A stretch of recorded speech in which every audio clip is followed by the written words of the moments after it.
Robin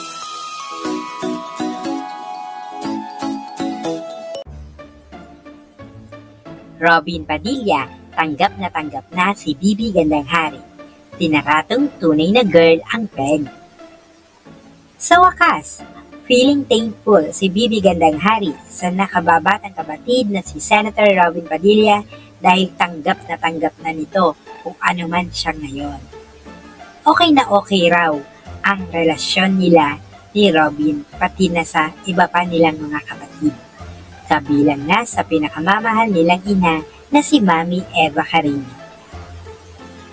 Kung noon ay hindi pa totally maunawaan ng actor public servant ang nangyari sa utol niyang si Rostom Padilla, na ngayon ay namumuhay na sa Amerika bilang si Bibi Gandang Hari, ngayon ay natanggap na ito ni Robin ng bonggang-bongga. Ito ang buong koda ni Bibi Gandang Hari. Si Robin at si Rostom ay brothers, so they treat each other as brothers, and then ang pinakamalaking pagkakaiba, tinrato ni Robin si Rostom as kuya. Ngayon, ang relasyon ko kay Robin is brother and sister. Ramdam na ramdam ko yan. Sa katunayan, kapag magkasama silang lumalabas, ay parang tunay na girl lalo na ang turing sa kanya ng aktor at senator. Tulad na lang ng pagpapauna sa kanya sa pila, kasabay ng pagsasabi ng ladies first.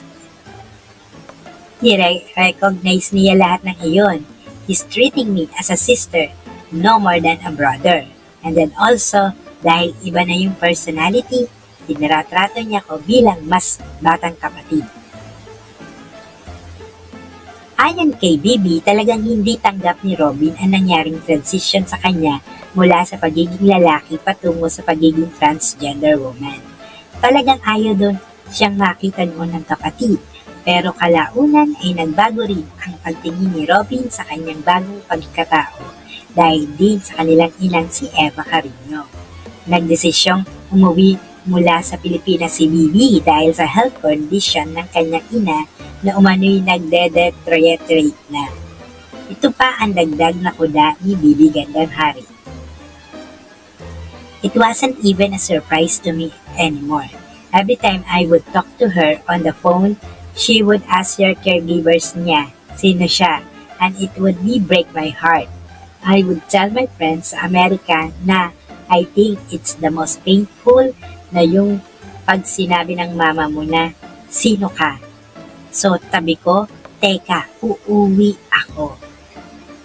Si Bibi Gandang Hari ay isang transsexual ng Pilipinang aktres, modelo at nakatatandang kapatid ni na Romel at Robin Padilla at nakababatang kapatid ni Royet Padilla. Si Gandang Hari bilang Padilla ay mas matatandaan bilang dating aktor ng mga maaksyong pelikula at isang matinee idol. Ipinanganak noong September 4, 1967 sa Quezon City.